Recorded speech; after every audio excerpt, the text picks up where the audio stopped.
ঘুমোবো আমি, ঘুমোবে তুমি, গল্প শোনাবে ঘুম পড়ি, হালকা আলো, চোখ বন্ধ। চলো একটা গল্প শুনি। রাতের গল্প বাংলায়। আজকের গল্প বাঘ খেকো শিয়ালের ছানা। এক জঙ্গলে থাকতো এক শিয়াল আর এক শিয়ালিনী।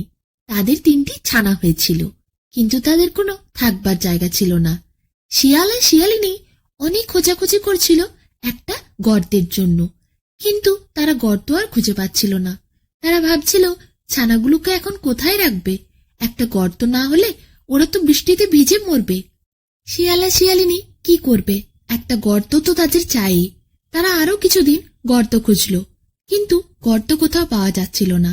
হঠাৎ করে শিয়াল আর শিয়ালিনী এক জায়গায় হতাশ হয়ে বসে পড়ল। কিছুক্ষণ পরই শিয়ালিনী হঠাৎ দেখে একটা দূরে গর্তের মতো কিছু। তখন শিয়ালকে ডেকে সে নিয়ে যায় ওই গর্তটার কাছে। শিয়ালিনী গিয়ে দেখে একটা বিশাল বড় গর্ত। শিয়াল খুশি হয়, কিন্তু শিয়ালিনী তারপরই দেখে এ কি, গর্তের চারধারে খালি বাঘের পায়ের দাগ। শিয়ালিনী তখন শিয়ালকে বলে, ওগো, এটা যে বাঘের গর্ত, এর ভেতরে কি করে থাকবো? শিয়াল বলল, এই গর্তটা যখন পাওয়া গেছে এখানেই থাকতে হবে। এত খুঁজেও তো একটা গর্ত পাওয়া যাচ্ছিল না। শিয়ালিনী তখন বলল, বাঘ যদি আসে তখন কি হবে?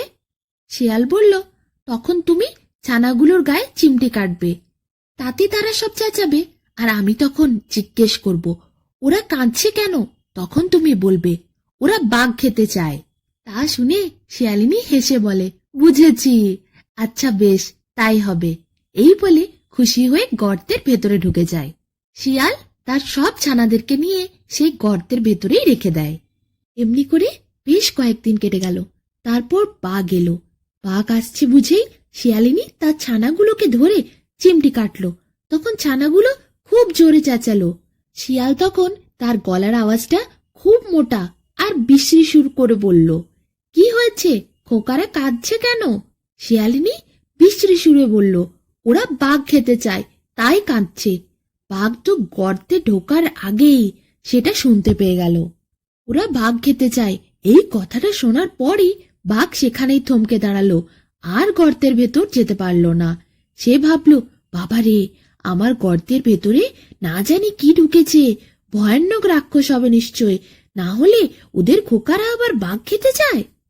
তক্ষুনি শিয়াল আরো গলা মোটা করে বলল, আরে বাঘ কোথায় পাবো? যা ছিল সব তো ধরে এনে দিয়েছিলাম, ওদের খাওয়ালাম কত, আবার বাঘ আমি কোথা থেকে পাবো? তারপর শিয়ালিনী গলাটা আরো বিশ্রী করে বলল, তা বললে কি করে হবে, যেমন করে হোক একটা বাঘ ধরে আনো, নইলে আমার খোকারা থামছে না। শিয়ালিনী তখন আরো জোরে জোরে চিমটি কাটতে লাগলো। শিয়াল তখন জোর গলায় বলে উঠল, দেখছি বাঘ পাই কিনা, আমার ঝপাংটা দাও, এক্ষুনি গিয়ে ভতাং করব। এদিকে ঝপাং বলেও কিছু নেই আর ভতাং বলেও কিছু নেই, এসব শিয়ালের চালাকি। কিন্তু বাঘ বাইরে থেকে শুনে ভাবে, ঝপাং ভতাং আবার কি, তার তো শুনেই প্রাণ উড়ে গেল, না জানি কি হবে। বাঘ তো বাবা গো মা গো পালায় পালায় বলে সেখান থেকে প্রাণ বাঁচিয়ে ছুটে চলে যায়। জোরে জোরে লাফানোর শব্দ শুনে শিয়াল ভেতর থেকে বুঝতে পারল বাঘ মনে হয় লাফিয়ে চলে যাচ্ছে। শিয়াল একটু উঁকি মেরে দেখলো যে বাঘ লম্বা লম্বা লাফ দিয়ে দিয়ে ঝোপের মধ্যে ঢুকে গেল। তারপর ঝোপ থেকে আরো বড় বড় লম্বা লম্বা লাফ দিয়ে দিয়ে জঙ্গলের ভেতর চলে গেল। শিয়াল আর শিয়ালিনী লম্বা নিঃশ্বাস ছেড়ে বাঁচল। যাক, আপদ কেটেছে। বাঘ এমন ছোটা ছুটছে যে তেমন করে জীবনে কোনোদিন সে ছোটেনি। এদিকে গাছের ওপর একটা বানর ছিল। সে তো বাঘকে দেখে ভারী আশ্চর্য হয়ে গেল।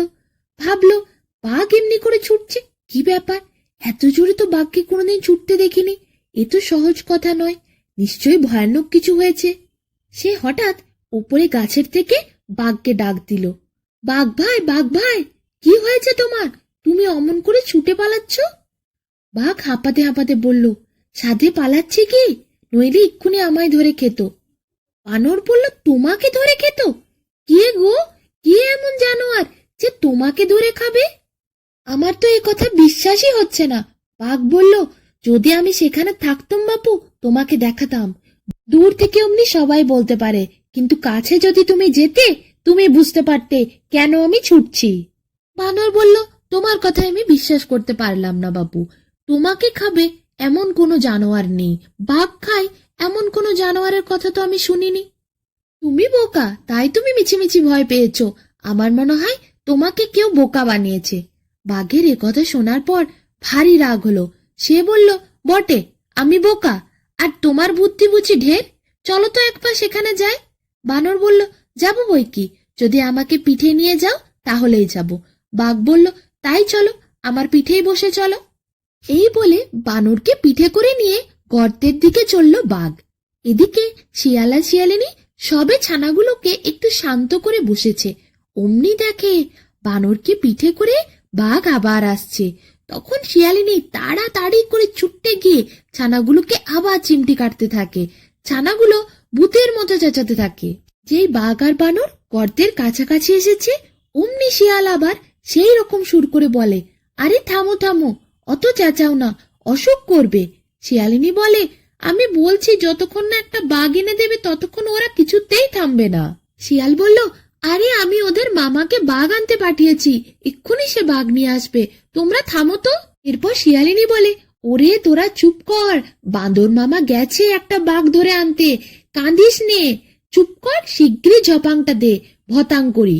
এতক্ষণ তো বানরের খুব সাহস ছিল, সে বাঘের পিঠে চেপেও ছিল।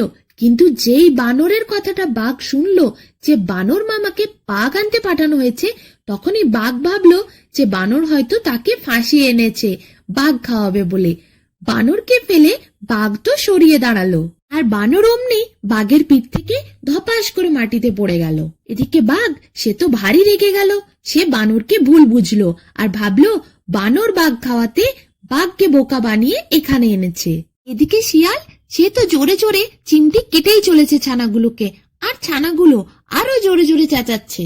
এদিকে শিয়ালিনী, সে গর্তের ভেতর থেকে জোরে জোরে বলছে, শিগগিরই ঝপাংটা দে, ভতাং করি। ঝপাং আর ভতাঙ্গের কথা শুনে বানর তো আর বসেই থাকতে পারলো না। সে এক লাফে গাছে উঠে গেল আর ভাবলো ঝপাং আর ভতাংটা না হয় কি জানি কি হবে। আর বাঘ, সে তো জোরে জোরে লাফ দিয়ে ছুটলো জঙ্গলের মধ্যে, আর এক মুহূর্ত সে সেখানে দাঁড়ালো না। আর বানর, সে বাঘকে ওইভাবে ছুটতে দেখে আর একা সেখানে বসে থাকা সাহস দেখাতে পারলো না। গাছে গাছে ঝাঁপিয়ে ঝাঁপিয়ে বানরও চলে গেল জঙ্গলের ভেতরে। এদিকে শিয়াল আর শিয়ালিনী বানর আর বাঘকে ছুটতে দেখে তাদের কি হাসি। শিয়াল তো হেসে গড়াগড়ি খাচ্ছে গর্তের মধ্যে, এদিকে শিয়ালিনী, তারও হাসি আর থামছে না। এরপর থেকে বাঘ আর কোনোদিন ওই গর্তের চারপাশে আসেনি। তারপর থেকে শিয়াল আর শিয়ালিনী তাদের ছানাদেরকে নিয়ে ওই গর্তেই থাকতে শুরু করে। তাদের আর কোনোদিন কোনো কষ্ট হয়নি। শিয়াল আর শিয়ালিনী মনের সুখে সেই গর্তে দিন কাটাতে থাকে আর তাদের ছানাদেরকে বড় করতে থাকে। শিয়াল তার 3 ছানাকে নিয়ে আর শিয়ালিনীকে নিয়ে সুখে শান্তিতে দিন কাটাতে থাকে।